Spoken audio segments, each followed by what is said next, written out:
നമസ്കാരം. എല്ലാ സജ്ജനങ്ങൾക്കും സന്ധ്യാദീപത്തിലേക്ക് സ്വാഗതം.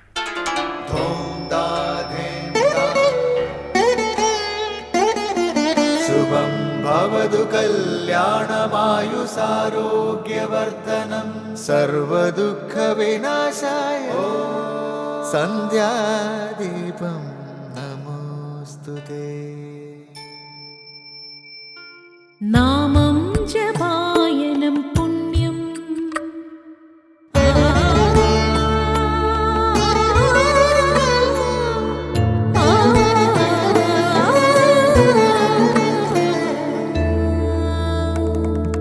നാമം ജപായനം പുണ്യം നിരുപമദീപാങ്കുരം പോലെ സ്വരശ്രുതിലയവരമതുലം ദീവാങ്കണം മോക്ഷ സംഗീതസാരം നീളും വഴിത്താരയിൽ ജീവതാരം മന്ത്രാലാപം മായാവിൻ നിൻ പ്രസാദം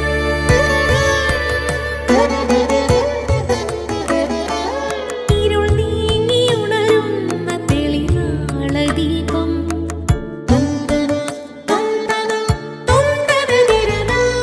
ഇരുൾ നീങ്ങിയുണരുന്ന തെളിനാളദീപം പ്രണവാമൃതം ചൊരിയുന്ന ദീപം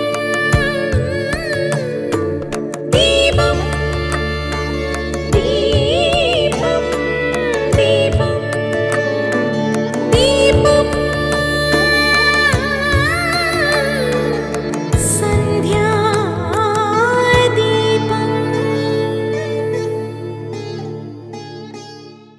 അവനവൻ്റെ ബുദ്ധിയിൽ ഉറയ്ക്കുന്നത് എന്താണോ അതാണ് ഓരോരുത്തരുടെയും ജീവിത ലക്ഷ്യമായി തീരുന്നത്. മനഃശാസ്ത്രപരമായ ഈ രഹസ്യം അറിഞ്ഞിരിക്കുന്നത് കൊണ്ടാണ് നമ്മുടെ പൂർവികർ സത്യം, ധർമ്മം മുതലായ മൂല്യങ്ങൾക്ക് സമൂഹ ജീവിതത്തിൽ ഏറ്റവും ഉയർന്ന സ്ഥാനം നൽകിയത്. ഇളം പ്രായം മുതലേ ഇത്തരം മൂല്യങ്ങൾ ഉൾക്കൊണ്ട് വളരുന്നവർ പിന്നീട് കുടുംബജീവിതത്തിൽ പ്രവേശിച്ചാലും അവരുടെ ജീവിതം ആ മൂല്യങ്ങളിൽ അടിയുറച്ചതായിരിക്കും. കളിമണ്ണ് നനഞ്ഞിരിക്കുമ്പോൾ തന്നെ അതുകൊണ്ട് പാത്രങ്ങൾ മെനഞ്ഞെടുക്കണം. എന്നാൽ മാത്രമേ അവയ്ക്ക് ശരിയായ രൂപവും ബലവും ഉണ്ടാകൂ. അതുപോലെ കുട്ടിക്കാലത്ത് തന്നെ ഇത്തരം മൂല്യങ്ങൾ കുട്ടികൾക്ക് പകർന്നു നൽകണം. നമ്മുടെ ബുദ്ധിയിൽ ഉദിക്കേണ്ടത് ശരിയായ അറിവാണ്. ഒരു പക്ഷിയുടെ ചിറക് പോലെ ശരിയായ അറിവും ശരിയായ പ്രയത്നവും ഉണ്ടായാൽ ജീവിതത്തിലെല്ലാ നന്മകളും വന്നു ചേരും. തുടർന്ന് നമുക്ക് ശ്രീ കാവാലം ശ്രീകുമാർ പ്രശ്നോത്തര രത്നമാലിക ആലപിക്കുന്നത് കേൾക്കാം.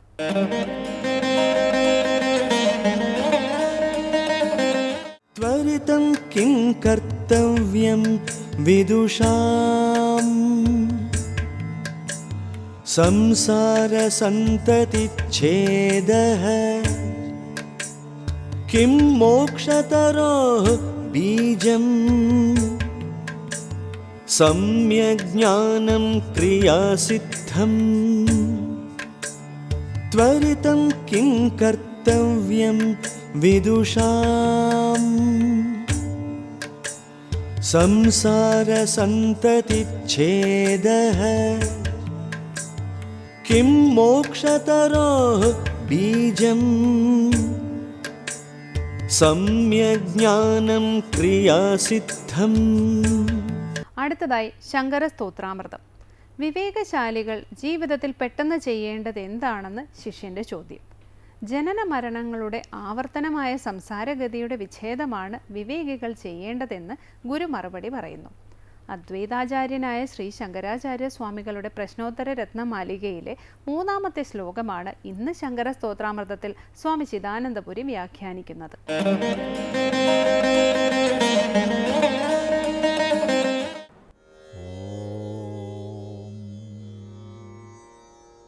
ഗുരുർബ്രഹ്മാ ഗുരുർവിഷ്ണുഃ ഗുരുർദേവോ മഹേശ്വരഃ ഗുരുസാക്ഷാത് പരം ബ്രഹ്മ തസ്മൈ ശ്രീ ഗുരവേ നമഃ. ഓം സദാശിവസമാരംഭാം ശങ്കരാചാര്യമധ്യമാം അസ്മദാചാര്യപര്യന്താം വന്ദേ ഗുരുപരമ്പരാം. ശാങ്കരകൃതികളിൽ പ്രശ്നോത്തര രത്നമാലികയാണ് നമ്മൾ ശ്രദ്ധിക്കുന്നത്. 2 ശ്ലോകങ്ങൾ പഠിച്ചു. അവിടെ ഭഗവാനെ എന്ന് സംബോധന ചെയ്തുകൊണ്ട് എന്താണ് ഉപാദേയം, എന്താണ് ഹേയം, ആരാണ് ഗുരു, ഈ 3 ചോദ്യങ്ങളാണ് ചോദിച്ചത്. മനുഷ്യജീവിതത്തിൽ ആദ്യം അറിയേണ്ടത്, മനുഷ്യജീവിതത്തെ സാർത്ഥകമാക്കുന്ന ഏറ്റവും പ്രഥമമായ വിഷയമാണ് ചെയ്യേണ്ടതും ചെയ്യരുതാത്തതും തിരിച്ചറിയുക എന്നത്. അതാണ് 1ഉം 2ഉം ചോദ്യങ്ങൾ. അവിടെ ചെയ്യേണ്ടത് എന്താണെന്ന് ചോദിച്ചപ്പോൾ ഗുരുവാക്യമാണ് സ്വീകരിക്കപ്പെടേണ്ടത്. ആരാണ് ഗുരു എന്ന് സംശയം വന്നു. അധിഗത തത്വനാണ് ഗുരു, ശിഷ്യഹിതായ സതതം ഉദ്യതനാണ്. തുടർന്ന് 3-ാം ശ്ലോകം. ത്വരിതം കിം കർത്തവ്യം വിദുഷാം സംസാരസന്തതിച്ഛേദഃ കിം മോക്ഷതരോർബീജം സമ്യക് ജ്ഞാനം ക്രിയാസിദ്ധം. ത്വരിതം കിം കർത്തവ്യം വിദുഷാം സംസാരസന്തതിച്ഛേദഃ കിം മോക്ഷതരോർബീജം സമ്യക് ജ്ഞാനം ക്രിയാസിദ്ധം. അടുത്ത ചോദ്യമാണ്, വിദുഷാം ത്വരിതം കർത്തവ്യം കിം. വിദ്വാൻമാർക്ക്, വിവേകികൾക്ക് തിരക്കിട്ട് ചെയ്യേണ്ടത് എന്താണ്? ത്വരിതമായി, തിരക്കിട്ട്, ഒട്ടും താമസിപ്പിക്കാതെ, ഒട്ടും വെച്ച് താമസിപ്പിക്കാതെ പെട്ടെന്ന് തന്നെ കർത്തവ്യം എന്താണ്, കർത്തവ്യം ചെയ്യേണ്ടത്, ഇതാണ് ചോദ്യം. അപ്പോൾ വിവേകശാലികളായവർ പെട്ടെന്ന് തന്നെ ജീവിതത്തിൽ എന്താണ് ചെയ്യേണ്ടത്? മറുപടി, സംസാരസന്തതിച്ഛേദ. സംസാരസന്തതിയെ ഛേദിക്കുക എന്നുള്ളതാണ് തിരക്കിട്ട് ചെയ്യേണ്ടത്. സംസാരം എന്ന് പറഞ്ഞാൽ ജനന മരണങ്ങളുടെ ആവർത്തനമാണ്. ജനിക്കുക, ശരീര താദാത്മ്യത്തോടുകൂടി വിവിധങ്ങളായ കർമ്മങ്ങൾ ചെയ്യുക, ആ കർമ്മങ്ങൾക്ക് സംസ്കാരങ്ങൾ ശേഖരിക്കുക, അങ്ങനെ ശേഖരിക്കപ്പെട്ട സംസ്കാരങ്ങൾക്കനുസരിച്ച് വാസന രൂപീകരിക്കപ്പെടുക, വാസനയാൽ പ്രേരിതരായി വീണ്ടും കർമ്മം ചെയ്യുക, അതിന് വീണ്ടും സംസ്കാരം, അങ്ങനെ കർമ്മം സംസ്കാരം വാസന, കർമ്മം സംസ്കാരം വാസന എന്ന രീതിയിൽ കർമ്മചക്രം മുന്നോട്ട് പോകുമ്പോൾ ഓരോ സ്ഥൂല ശരീരത്തിനും കാരണമായ പ്രാരബ്ധക്ഷയത്തിൽ ആ ശരീരം നിപതിക്കും. സൂക്ഷ്മ ശരീരത്തിൽ ആലേഖനം ചെയ്ത കർമ്മസംസ്കാരങ്ങളാകട്ടെ പോയിട്ടുമില്ല. അപ്പോൾ സ്വാഭാവികമായി അതിനനുസരിച്ച് വീണ്ടും സ്ഥൂല ശരീരത്തെ സ്വീകരിക്കേണ്ടി വരും. ഇങ്ങനെ ശരീരങ്ങളിൽ നിന്ന് ശരീരങ്ങളിലേക്ക് ദേഹതാദാത്മ്യത്തോടുകൂടി കറങ്ങുന്നതാണ് സംസാരം. എന്താണ് സംസാരത്തിൻ്റെ കാരണം എന്നാലോചിച്ചാൽ അജ്ഞാനമാണ്, അറിവില്ലായ്മയാണ്, തൻ്റെ പൂർണ്ണബോധം ഇല്ലായ്കയാണ്. സച്ചിദാനന്ദ പരിപൂർണനാണ് താനെന്ന ബോധം ഇല്ലായ്മയാണ്. അപ്പോൾ ഈ സംസാരത്തിൻ്റെ സന്തതിയെ, സന്തതി നിരന്തരം, നിരന്തരഭാവം, പിന്തുടർച്ച. തനു വിസ്താര എന്നുള്ള ധാതുവിൽ നിന്നാണ് സന്തതി, സന്താനം തുടങ്ങിയ ശബ്ദങ്ങളൊക്കെ ഉണ്ടാകുന്നത്. അത് തുടർച്ചയാണ്. അപ്പോൾ ഇപ്പോൾ സംസാരത്തിൽ അകപ്പെട്ടു, അതൊരു യാഥാർത്ഥ്യമാണ്. ഇനി വീണ്ടും ഇത് തുടരാതിരിക്കുക, ജന്മാജന്മാന്തരങ്ങളിലേക്കുള്ള അജ്ഞാനഗതി തുടരാതിരിക്കുക, അതാണ് സംസാരഗതിയുടെ, സംസാരസന്തതിയുടെ വിച്ഛേദം എന്ന് പറഞ്ഞാൽ. എവിടെയെങ്കിലും വെച്ചിത് വിച്ഛേദിക്കണമല്ലോ. അപ്പോൾ സംസാര കാരണം അജ്ഞാനമായതുകൊണ്ട് സംസാരസന്തതി വിച്ഛേദം എന്ന് പറഞ്ഞാൽ തത്വജ്ഞാനപ്രാപ്തിയാണ്. ഞാൻ പരിപൂർണമായ സച്ചിത് ബ്രഹ്മമാണ്, അപരിമിത സ്വരൂപനാണ്. ഈയൊരു ബോധ സാക്ഷാത്കാരത്തിൽ സ്വാഭാവികമായി സംസാര സന്തതി ഛേദിക്കപ്പെടുന്നു. പിന്നെ അയാൾക്ക് സംസാരമില്ല. ഇഹൈവ തൈർജിത സർഗ യേഷാം സാമ്യേ സ്ഥിതം മനഃ. ആരുടെ മനസ്സ് അറിവിനാൽ ശരിയായ ജ്ഞാനം പ്രകാശിച്ചതിനാൽ സമമായ ബ്രഹ്മത്തിൽ ഉറച്ചു നിൽക്കുന്നുണ്ടോ, അയാൾ ഇവിടെ തന്നെ ഈ ലോകത്തിൽ തന്നെ ജനനത്തെ അതിക്രമിച്ചിരിക്കുന്നു. അപ്പോൾ എന്താണ് ത്വരിതമായിട്ട് കർത്തവ്യം എന്ന് ചോദിച്ചാൽ, വിവേകശാലികൾക്ക് ഈ സംസാര സന്തതി ഛേദമാണ് ത്വരിതമായി കാര്യം. എങ്ങനെ ഈ സംസാരത്തെ ഇല്ലാതാക്കാൻ കഴിയും? എന്താണ് സംസാരമുക്തിക്കുള്ള ഉപായം? അത് പര്യാലോചിച്ച് ആ ഒരു മാർഗത്തിലൂടെ ജീവിതത്തെ നയിച്ച് ഈ ജന്മത്തെ കൃതാർത്ഥമാക്കുക, ഇവിടെ തന്നെ മുക്തനായി തീരുക, ഇതാണ് വിദ്വാന് ത്വരിത കർത്തവ്യം. അവിടെ ത്വരിതം എന്ന് പറഞ്ഞ് ശ്രദ്ധിക്കേണ്ടതാണ്, പെട്ടെന്ന് തന്നെ ചെയ്യേണ്ടത്. കാരണം നമുക്കിപ്പോൾ മനുഷ്യജന്മം ലഭിച്ചിരിക്കുന്നു, അനന്ത വികാസ സാധ്യതയോടൊത്ത ബുദ്ധി ലഭിച്ചിരിക്കുന്നു. കാര്യത്തിലൂടെ സർവകാരണത്തെ കണ്ടെത്താനുള്ള വിശേഷ ബുദ്ധി നമുക്ക് ലഭിച്ചിട്ടുണ്ട്. അപ്പം ലഭിച്ചതിനെ സദുപയോഗം ചെയ്യണം, അതിനെ പ്രയോജനപ്പെടുത്തണം, വ്യർത്ഥമാക്കിക്കൂടാ. ഇപ്പോൾ ലഭിച്ചതിനെ നമ്മൾ വ്യർത്ഥമാക്കുകയാണെങ്കിൽ പിന്നെ അത് ലഭിക്കും എന്ന് ഒരു ഉറപ്പും ആർക്കും പറയാൻ പറ്റില്ല. എന്നല്ല, ലഭിക്കാതിരിക്കാനാണ് കൂടുതൽ സാധ്യതയുള്ളത്. അതുകൊണ്ട് ഒരാൾക്ക് മനുഷ്യജന്മം ലഭിച്ചു കഴിഞ്ഞാൽ ജന്മത്തെ കൃതാർത്ഥമാക്കാൻ, ഈ അജ്ഞാനബന്ധനത്തിൽ നിന്ന് രക്ഷപ്പെടാൻ അയാൾ പരിശ്രമിക്കേണ്ടതാണ്.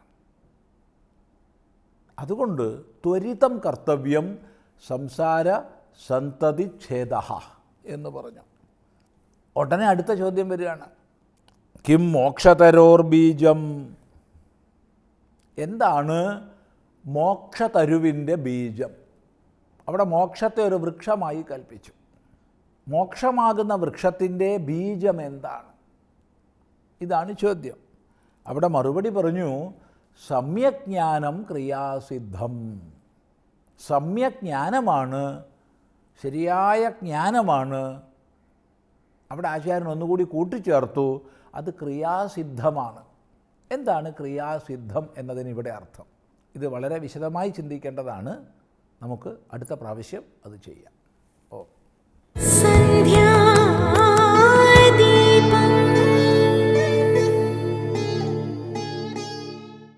ഇനി സനാതനധർമ്മം. ശ്രീനാരായണ ഗുരുദേവനെ സാംസ്കാരിക പരിഷ്കർത്താവായി മാത്രം കാണാൻ ശ്രമിക്കുന്നത് അക്ഷന്തവ്യമായ തെറ്റാണ്. മനസ്സിനെയും ബുദ്ധിയെയും ക്രമപ്പെടുത്തി ഗുരുദേവനെയും ഗുരുകൃതികളെയും സമീപിക്കേണ്ടത് എങ്ങനെയെന്ന് വിശദീകരിക്കുകയാണ് ഇന്ന് സനാതനധർമ്മത്തിൽ സ്വാമി സാന്ദ്രാനന്ദ.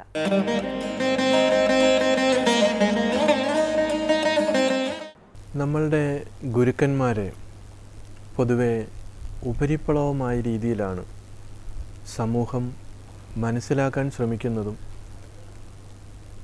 അവരെ മനസ്സിലാക്കിക്കുവാൻ ശ്രമിക്കുന്നതും. എന്തുകൊണ്ടാണ് ഇങ്ങനെ ഒരു ഉപരിപ്ലവമായ ഒരു രീതിയിൽ ആത്മജ്ഞാനികളായിട്ടുള്ള ഗുരുക്കന്മാരെ സമൂഹം കാണുന്നത്? ശ്രീനാരായണ ഗുരുദേവനെ നമ്മൾ കാണുമ്പോൾ ഒരു സാമൂഹികമായ തലത്തിൽ ഒരു സാമൂഹിക പരിഷ്കർത്താവ് എന്നുള്ള തലത്തിലാണ് ഇവിടെ കാണാൻ ശ്രമിച്ചിട്ടുള്ളത്. നേരെ മറിച്ച് ഗുരുവിൻ്റെ കൃതികളും ഗുരുവിൻ്റെ ജീവിതവും ഗുരുവിൻ്റെ തപസ്സും ഒക്കെ നമ്മൾ ശ്രദ്ധിച്ചാൽ നമുക്കറിയാം, ഗുരുവിനെ മനസ്സിലാക്കണമെങ്കിൽ അത്രമാത്രം ആഴത്തിൽ, അത്രമാത്രം ശ്രദ്ധയോടുകൂടി വേണം നമ്മുടെ മനസ്സിനെയും ബുദ്ധിയെയും ഒക്കെ ക്രമപ്പെടുത്തി സൂക്ഷ്മത നമുക്ക് നേടിയെടുത്താൽ മാത്രമേ സാധിക്കുകയുള്ളൂ. അതുകൊണ്ട് ശ്രദ്ധ എന്നുള്ളത് വളരെ അനിവാര്യമായിട്ടുള്ള ഒരു ഘടകമാണ്. പലപ്പോഴും അവരുടെ വാണികളെ, അവരുടെ വാക്കുകളെ നമ്മൾ കേൾക്കുന്ന ആളുകൾ നമ്മുടെ തലത്തിൽ നിന്നുകൊണ്ട് മനസ്സിലാക്കാൻ ശ്രമിക്കുകയാണ്. ഒരിക്കലും മഹർഷിമാരുടെ തലത്തിൽ നിന്ന് നമ്മളത് മനസ്സിലാക്കാൻ ശ്രമിക്കുന്നില്ല. ഒരു ഉദാഹരണം പറഞ്ഞു കഴിഞ്ഞാൽ, ഉണരരുത് ഇനി ഉറങ്ങിടാതിരുന്നിടണം അറിവായി, ഇതിന് ഇന്ന് അയോഗ്യനെന്നാൽ പ്രണവമുണർന്ന് പിറപ്പൊഴിഞ്ഞു വാഴും മുനിജന സേവയിൽ മൂർത്തി നിർത്തിയിടണം എന്ന് നമ്മൾ ഗുരുവിൻ്റെ കൃതിയെ വായിക്കുമ്പോൾ പഠിക്കുമ്പോൾ ഉണരരുത് ഇനി ഉറങ്ങിടാതിരുന്നിടണം എന്ന് ഗുരു നമ്മളോട് പറഞ്ഞത്, അല്ലെങ്കിൽ ഒരു സത്യാന്വേഷിയോട് പറയുന്നത് ഏത് തലത്തിൽ നമ്മൾ ഉൾക്കൊള്ളണം? അവിടെ ഗുരുവിൻ്റെ എത്രയോ നാളത്തെ, എത്രയോ വർഷത്തെ നിരന്തരമായിട്ടുള്ള തപസ്സിലൂടെ ആർജിച്ചെടുത്ത ഒരു സത്യത്തെയാണ് ഗുരു വെളിപ്പെടുത്തുന്നത്. അപ്പോൾ അങ്ങനെയുള്ള ഒരു സാധനാ ബലമില്ലാത്ത ഒരു വ്യക്തി ഇത് പഠിക്കുമ്പോൾ അല്ലെങ്കിൽ പഠിപ്പിക്കുമ്പോൾ അതിൻ്റെ ആഴത്തിലേക്ക് ഇറങ്ങി ചെല്ലുവാൻ സാധിക്കുന്നില്ല. അങ്ങനെ ഓരോ കൃതികളിലൂടെയും ഓരോ വാക്കുകളിലൂടെയും നമ്മൾ കടന്നു പോകുമ്പോഴാണ് നമുക്കതിൻ്റെ ആ ഒരു ഉപരിപ്ലവമായിട്ടുള്ള തലത്തിൽ നമ്മൾ കാര്യങ്ങൾ ഗ്രഹിച്ചു വച്ചതിൻ്റെ അബദ്ധം മനസ്സിലാകുന്നത്. ഏറ്റവും ലളിതമായിട്ട് ഗുരു പറഞ്ഞിട്ടുണ്ട്, മദ്യം ഉണ്ടാക്കരുത്, കൊടുക്കരുത്, കുടിക്കരുത്. വളരെ ലളിതമാണെന്ന് നമുക്ക് തോന്നും. ഇന്ന് നമ്മുടെ സമൂഹം ഏറ്റവും ലേറ്റസ്റ്റ് ആയിട്ടുള്ള കണക്ക് പ്രകാരം 40% മയക്കുമരുന്ന് ഉപയോഗിക്കുന്ന ഒരു കേന്ദ്രമാണ് കേരളം. 40% മയക്കുമരുന്ന് ഈ ജനങ്ങൾ ഉപയോഗിക്കുന്നുണ്ട് എങ്കിൽ അധികം താമസിയാതെ തന്നെ അത് 50% മുകളിലേക്കാവും. അപ്പോൾ കേരളത്തിൻ്റെ ജനസംഖ്യയിൽ പകുതിയിലധികം പേരും ഈ മയക്കുമരുന്നിന് അടിമകളായി മാറിക്കഴിയുമ്പോൾ ഇവിടെ എങ്ങനെയാണ് ഒരു സമാധാനം ഉണ്ടാകുന്നത്? അപ്പോൾ ഗുരു അന്ന് അത് പറഞ്ഞു. പലരും അത് പറയുന്നത് ഇന്ന് ഗുരു അങ്ങനെ പറയില്ല എന്നാണ്. എന്തുകൊണ്ടാണ്? ഇത് വിറ്റാണ് ഇവിടെ പൈസ ഉണ്ടാക്കുന്നത്. ഇതുണ്ടെങ്കിൽ മാത്രമാണ് ജനങ്ങളെ വഴിതെറ്റിച്ച് വിടാൻ പറ്റുള്ളൂ. ഗുരു അതിന് ഡെഫിനിഷനും കൊടുത്തിരുന്നു. ബുദ്ധേഹേ വൈകല്യജനകം മദ്യം. ബുദ്ധിക്ക് വൈകല്യമുണ്ടാക്കുന്ന ഏതൊരു രാസപദാർത്ഥമാണോ അതാണ് മദ്യം, മയക്കുമരുന്ന്. അപ്പോൾ എത്ര ഭീകരമായ രീതിയിലാണ് നമ്മുടെ യുവാക്കളിലും ഒക്കെ ഈ മയക്കുമരുന്ന് ഇന്ന് എത്തിപ്പെട്ടിരിക്കുന്നത്. അപ്പോൾ ഗുരുക്കന്മാരുടെ വാക്കുകളെ അവഗണിക്കുമ്പോൾ ഒരു സമൂഹം മൊത്തം നശിച്ചു പോവുകയാണ്. അതുകൊണ്ട് മഹർഷിമാരുടെ, ഏത് മഹർഷിയുടെ ആയാലും വാക്കുകളെ വളരെ ശ്രദ്ധയോടുകൂടി നമ്മൾ കാണണം. ഏറ്റവും ലേറ്റസ്റ്റായിട്ട് ഗുരു ഇങ്ങനെയൊക്കെ പറഞ്ഞപ്പോൾ അത് നമ്മൾ ചെവിക്കൊള്ളാതെ പോയതാണ് ഏറ്റവും വലിയ ദുരന്തം. ഗവൺമെൻറ്റുകൾ, ഏത് ഗവൺമെൻറ്റുകൾ മാറി മാറി വന്നാലും അവർ മദ്യം നിർത്തില്ല. കാരണം അവരുടെ മെയിൻ ഒരു വരുമാന സ്രോതസ്സാണ്. അതുപോലെ വ്യക്തികളും നിർത്തില്ല, കാരണം അവർക്ക് പെട്ടെന്ന് പണമുണ്ടാക്കണം. മയക്കുമരുന്നുകൾ കോടികളാണ്. ഇപ്പോൾ തിരുവനന്തപുരത്തൊക്കെ എത്രയോ കോടിയാണ് ഒരു ദിവസം ഇത് വിറ്റഴിയുന്നത്. നമ്മളാരും അറിയുന്നില്ല. പക്ഷേ ആ ഫീൽഡിൽ ഇത് ഉപയോഗിക്കുന്നവരുടെ ഇടയ്ക്ക് നമ്മൾ ഇറങ്ങുമ്പോഴാണ് ഇതിൻ്റെ ഒരു മാരകമായ ദുരന്തം. എല്ലാ മാതാപിതാക്കളും വിശ്വസിക്കുന്നത്, ധരിച്ചിരിക്കുന്നത് തൻ്റെ മകൻ, തൻ്റെ മകൾ ഇതൊന്നും ഉപയോഗിക്കുന്നില്ല എന്നാണ്. പക്ഷേ ആർക്കറിയാം? കാരണം 40% ഇത് ഉപയോഗിക്കുന്നുണ്ട് എന്ന് പറയുമ്പോൾ നമ്മളെല്ലാവരും വളരെയധികം ജാഗ്രത ഉണരണം, അല്ലെങ്കിൽ ഇത് അധികം താമസിയാതെ കൈവിട്ടു പോകും. നമ്മൾക്ക് ആർക്കും പിടിച്ചാൽ കിട്ടാത്ത രീതിയിലേക്ക്, അത്രമാത്രം അപകടത്തിലേക്കാണ് നമ്മുടെ സമൂഹം പോകുന്നത്. ഇവിടെ ഉപരിപ്ലവമായി എന്തെങ്കിലും ആധ്യാത്മികത പറഞ്ഞതുകൊണ്ടോ മനുഷ്യൻ്റെ മനസ്സിനെ ഡൈവേർട്ട് ചെയ്തതുകൊണ്ടോ ഒരു പ്രയോജനമില്ല. നമ്മൾ പല കാര്യങ്ങളും മനസ്സിനെ സ്വസ്ഥമാക്കി വെക്കുവാൻ പറ്റാത്തതുകൊണ്ട് 1 മണിക്കൂർ പോലും നമ്മുടെ മനസ്സിനെ നമുക്ക് നിശ്ചലമാക്കി അല്ലെങ്കിൽ സ്വസ്ഥമാക്കി മറ്റൊന്നുമില്ലാതെ ഇരുത്താൻ പറ്റാത്തത് കൊണ്ടാണ് പലതിലേക്കും നമ്മൾ എൻഗേജ്ഡ് ആകുന്നത്. പല ജോലികളിലേക്കും പല കാര്യങ്ങളിലേക്കും നമ്മൾ വ്യാപൃതരാകുന്നത്. അപ്പോൾ നമുക്ക് പറ്റണം ഒരു ദിവസത്തിൽ 1 മണിക്കൂറെങ്കിലും ശാന്തമായിരുന്ന് നമ്മുടെ മനസ്സിനെയും നമ്മുടെ ബുദ്ധിയുടെ പ്രവർത്തനങ്ങളെയും നമ്മുടെ കുഞ്ഞുങ്ങൾ ഏതു വഴിക്ക് പോകുന്നു എന്നുള്ളതിനെക്കുറിച്ചൊക്കെ വളരെ ശാന്തമായി സ്വസ്ഥമായി ചിന്തിക്കുക.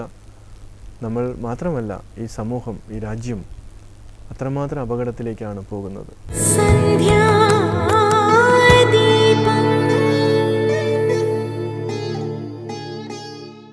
അടുത്തതായി ദീപാരാധനയാണ്. ക്ഷേത്ര സന്നിധിയിലെത്തി മംഗളാരതി തൊഴുത് ഇന്നത്തേക്ക് മടങ്ങാം. എല്ലാവർക്കും നമസ്കാരം.